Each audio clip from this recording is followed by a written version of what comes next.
মানুহজনে ফেচবুকৰ লগত কম্পিটিশ্যন কৰিছিল ৰাছিয়াত আৰু এই প্লেটফৰ্মত ৰাইজৰ ইমানেই প্ৰাইভেচি বজাই ৰাখিছিল যে এদিন তেওঁ ৰাছিয়া চৰকাৰৰ বিৰুদ্ধে থিয় হ'ব লগা হৈছিল। ভাবক ৰাছিয়াৰ দৰে এখন দেশৰ বিৰুদ্ধে থিয় হোৱাৰ ফল কি হ'ব পাৰে। আৰু তেওঁৰ সেই প্লেটফৰ্মক ৰাছিয়াৰ ফেচবুক বুলি কোৱা হৈছিল। কিন্তু নিজৰ কোম্পানীৰ পৰাই তেওঁক এদিন বাহিৰ কৰি দিয়া হ'ল আৰু সেই ফেচবুকৰ কম্পিটিশ্যনখন এৰি আহিল। ৰাছিয়া এৰিলে কিন্তু বনাই পেলালে হোৱাটছআপৰ কম্পিটিটৰ অৰ্থাৎ টেলিগ্ৰাম। তেওঁ ভাবিলে যদি আনৰ পৰা টকা লওঁ আনৰ কথা মতে চলিব লাগিব আৰু আগৰ দৰে নিজৰ কোম্পানীৰ পৰাই নিজকে উলিয়াই দিব পাৰে। তেওঁ নিজৰ টকা ইনভেষ্ট কৰি ৩,০০০ কোটি টকাৰ কোম্পানী এটা বনাই পেলালে। সেই যে আপোনাৰ মোৰ মোবাইলত আছে টেলিগ্ৰাম, সেই টেলিগ্ৰাম আৰু যিটো বৰ্তমান ১০০ কোটি মানুহে ব্যৱহাৰ কৰে। ভাবক ১০০ কোটি। এই মানুহজনৰ ব্যক্তিগত জীৱনটো ইণ্টাৰেষ্টিং। ৰাতিপুৱা সোনকালে উঠি ৩০০ পুছ-আপ মাৰে, ৩০০ স্কোৱাটছ মাৰে। না মদ, না চিগাৰেট, না ড্ৰাগছ, না মোবাইল ফোনে তেওঁক কণ্ট্ৰল কৰিব পাৰে। তেওঁ কোনো অভ্যাসৰ গোলাম নহয় বুলি তেওঁ নিজেই কয়। আৰু এই মানুহজনে কেনেকৈ ফেচবুকৰ লগত কম্পিটিশ্যন কৰিলে, টেলিগ্ৰাম কেনেকৈ আৰম্ভ কৰিলে, ইমান টকা টেলিগ্ৰামে উপাৰ্জন কেনেকৈ কৰে, সকলো কথাবোৰ সামৰি আগবঢ়ালোঁ আজিৰ এইটো ভিডিঅ'ত। নমস্কাৰ, মই নিলয়। কাহিনী আৰম্ভ হ'ব ৰাছিয়াত। ৰাছিয়াখন সম্পূৰ্ণ গভৰ্ণমেণ্টৰ কণ্ট্ৰলত থাকে। তাত কি নিউজ পেপাৰ চলিব, কি লিখিব, তাত কি টিভি চেনেল চলিব, সকলো চৰকাৰৰ হাতত থাকে। আৰু ইয়াৰ মাজতে এজন ল'ৰাৰ জন্ম হয়। দেউতাক ভাষাশাস্ত্ৰৰ প্ৰফেচৰ আৰু মাক হ'ল টিচাৰ। ৪ বছৰে ডাঙৰ ককায়েক এজন আছে। তেতিয়া সেইখিনি সময় আছিল যেতিয়া USSRখন ভাঙি ৰাছিয়া জন্ম হ'বলৈ লৈছিল। দেউতাকে তেতিয়া নতুন চাকৰি এটা পাই গুচি যায় ইটালীলৈ আৰু সেই পৰিয়ালটোও লগত লৈ যায় আৰু সেই সৰু ল'ৰাটোও যায়। এই সৰু ল'ৰাটোৰ নামেই হ'ল পাৱেল ডুৰোভ। তেতিয়া তেওঁৰ বয়স মাত্ৰ ৪ বছৰ। তাৰ স্কুলত এডমিশ্যন লয়, ইটালীৰ ভাষা শিকে আৰু ইয়াৰ ৪ বছৰ পিছত দেউতাকে চাকৰিৰ সূত্ৰে আকৌ ইটালীৰ পৰা ৰাছিয়ালৈ আহে। ৰাছিয়াখন তেতিয়া নতুনকৈ হৈছিল। ককায়েকো আছিল খুব চোকা মগজুৰ ল'ৰা। ককায়েকে পাভেলক অংক শিকাই অংকত খুব তীক্ষ্ণ কৰি তুলিলে। কোডিং শিকালে, কম্পিউটাৰ গেম বনালে দুয়ো মিলি আৰু দুয়োৱে তেতিয়া সেইবোৰ কৰি খুব ৰস পাইছিল। ঘণ্টাৰ পিছত ঘণ্টা কম্পিউটাৰটোত লাগি থাকে। আৰু এদিন পাভেলে স্কুলৰ কম্পিউটাৰ ছিষ্টেমটোকে হেক কৰি প্ৰতিটো কম্পিউটাৰ স্ক্ৰীণত শিক্ষক এজনৰ ফটো লগাই থৈ দিলে। ইয়াৰ পিছত ২০০১ চনত তেওঁ ইউনিভাৰ্চিটিত ভাষাশাস্ত্ৰ পঢ়িলে। তাত পঢ়ি থাকোঁতে তেওঁ আন ষ্টুডেণ্টসকলৰ পঢ়াত সহায় হোৱাকৈ doro.com বনাই পেলালে, য'ত নোটছ, ষ্টাডি মেটেৰিয়েলছ সকলো সহজতে পোৱা হ'ল। আৰু তাৰপিছত এখন প্লেটফৰ্ম বনাই পেলালে, নাম ৰাখিলে spbgu.ru। তাত ইউনিভাৰ্চিটিৰ ষ্টুডেণ্টসকলে নিজৰ প্ৰফাইল বনাব পাৰে, ইজনৰ লগত সিজনে কথা পাতিব পাৰে, মেছেজ দিব পাৰে। সেই সময়ত এইখিনি কৰিব পৰাটো বৰ ডাঙৰ কথা আছিল। আৰু এইবোৰ কোনো প্লেন নোহোৱাকৈ পঢ়া শুনাৰ মাজতে তেওঁ আজৰি সময়তে এইবোৰ বনাই পেলাইছিল আৰু সদায় নতুন নতুন এক্সপেৰিমেণ্ট কৰে, শিকে। আৰু তেতিয়া ককায়েকে PhDৰ বাবে জাৰ্মানীলৈ গুচি যায়। তেতিয়া আছিল সেইখিনি সময় যিখিনি সময়ত ফেচবুক আৰম্ভ হৈছিল, অৰ্থাৎ ২০০৪ চনৰ কথা। তেতিয়া লগৰবোৰে তেওঁক ক'লে, আমেৰিকাই এয়া কি বনালে চোৱা। তেতিয়া তেওঁ ক'লে, অকল আমেৰিকাই বনাব পাৰেনে, আমিও বনাম। তেতিয়া ৰাছিয়াত ইণ্টাৰনেট আহিছিল কিন্তু ছ'চিয়েল মিডিয়া নাছিল। আৰু তেওঁলোক পুৰণি বন্ধু ৩জন লগ হৈ এটা কোম্পানী আৰম্ভ কৰি দিলে আৰু ইফালে জাৰ্মানীত থকা ককায়েকেও সহায় কৰিলে। নাম ৰাখিলে VK। আৰু সেই VK ৰাছিয়াত জনপ্ৰিয় হ'ল লাহে লাহে আৰু মানুহে সেই VKক ৰাছিয়াৰ ফেচবুক বুলি ক'বলৈ ধৰিলে। সেয়া আছিল ২০০৭ চনৰ কথা। প্ৰথম বছৰটোতে ১০ লাখ মানুহে VK ব্যৱহাৰ কৰিলে। ইফালে ২০০৮ চনত ১ কোটি মানুহে ব্যৱহাৰ কৰিলে। তেতিয়া VK ৰাছিয়াৰ সকলোতকৈ ডাঙৰ ছ'চিয়েল মিডিয়া প্লেটফৰ্ম হৈ পৰিল। ইফালে ২০১০ চন পাই মানে ১০ কোটি মানুহে ব্যৱহাৰ কৰিলে।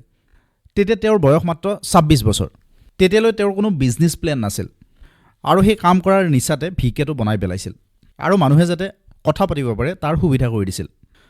VKৰ ওপৰত মানুহৰ বিশ্বাস জন্মিছিল কাৰণ এই VKৰ ডাটা একেবাৰে প্ৰাইভেট আছিল আৰু সেই ডাটাবোৰ কাৰো ওচৰত শ্বেয়াৰ নকৰিছিল তেওঁ। মানুহৰ ব্যক্তিগত জীৱনৰ ডাটা চৰকাৰে যদি খোজে তথাপিও দিয়া হোৱা নাছিল। ৰাছিয়াখনত ব্যক্তিগত স্বাধীনতা অকণমান কম। সেয়া হ'ল ২০১১ চনৰ কথা আৰু সেয়া আছিল ৰাছিয়াত ইলেকশ্যনৰ সময়। ইফালে গভৰ্ণমেণ্টৰ বিৰুদ্ধে প্ৰটেষ্ট আৰম্ভ হ'ল। সেই আন্দোলনকাৰীসকলে VKত একাউণ্ট বনালে আৰু প্ৰটেষ্টৰ প্লেনিঙৰ কথা তাত আলোচনা চলিল। প্ৰটেষ্ট তাৰ পৰা আৰম্ভ হ'ল আৰু তেতিয়া চৰকাৰে পাৱেল ডুৰোভক ক'লে যে এই পেজটো বন্ধ কৰি দিয়া। তেতিয়া তেওঁ ক'লে যে এই পেজ মই বন্ধ নকৰোঁ। তেতিয়া UCP নামৰ পুটিনৰ ট্ৰায়াব কোম্পানী এটাই VKৰ 48% ষ্টক কিনি ল'লে আৰু লগৰ দুজনৰ হাতত 39% ষ্টক আছিল। তেওঁৰ হাতত আছিল মাত্ৰ 12%। তাকো এদিন তেওঁ বিক্ৰী কৰিব লগা হ'ল। তেওঁ ইয়াৰ পিছতো কোম্পানীৰ CEO হৈ থাকিল। কিন্তু তেতিয়া আৰম্ভ হৈছিল ইউক্ৰেইনত ৰাছিয়াৰ বিৰুদ্ধে প্ৰটেষ্ট। সেয়া আছিল 2013 চনৰ কথা আৰু তাতেও প্ৰতিবাদকাৰীয়ে ভিকে ব্যৱহাৰ কৰিছিল তেতিয়া ৰাছিয়া গভৰ্ণমেণ্টে তেওঁক ডাটা দিবলৈ ক'লে কিন্তু তেওঁ ক'লে যে মই ডাটা নিদিওঁ আৰু তেওঁ মানুহৰ প্ৰাইভেচি ভংগ হ'বলৈ নিদিলে অৰ্থাৎ চৰকাৰৰ বিৰুদ্ধে থিয় দিলে তেতিয়া তেওঁৰ হাতত দুটা অপচন আছিল ডাটা দি তেওঁৰ কোম্পানীটো বচাওক দ্বিতীয়টো হ'ল ডাটা নিদি সকলো হেৰুৱাওক ভিকে বোৰ্ডে এই পাৱেল ধ্ৰুৱক অৰ্থাৎ কোম্পানীৰ মূল মানুহজনকে তাৰ পৰা উলিয়াই পঠিয়ালে আৰু এনে হ'ব বুলি অৱশ্যে তেওঁ আগতে অনুমান কৰিছিল সেয়ে ককায়েকৰ লগত মিলি তেওঁ এটা নতুন প্লেটফৰ্ম ডেভেলপ কৰিছিল আৰু তাৰ নাম ৰাখিছিল টেলিগ্ৰাম 2013 কথা টেলিগ্ৰাম লঞ্চ কৰা হ'ল আৰু সেই টেলিগ্ৰামত ব্যক্তিগত স্বাধীনতাৰ ওপৰত গুৰুত্ব প্ৰদান কৰা হ'ল আৰু এনেকুৱা এটা প্লেটফৰ্ম অৰ্থাৎ টেলিগ্ৰাম বচাই ৰখাৰ বাবে লাগিব এনেকুৱা এখন দেশ যিখন দেশৰ চৰকাৰে যাতে একো হস্তক্ষেপ নকৰে আৰু তাৰ ডিজাইনটো এনেকৈ বনালে যে যাতে তাৰ ডাটা মাত্ৰ এখন দেশত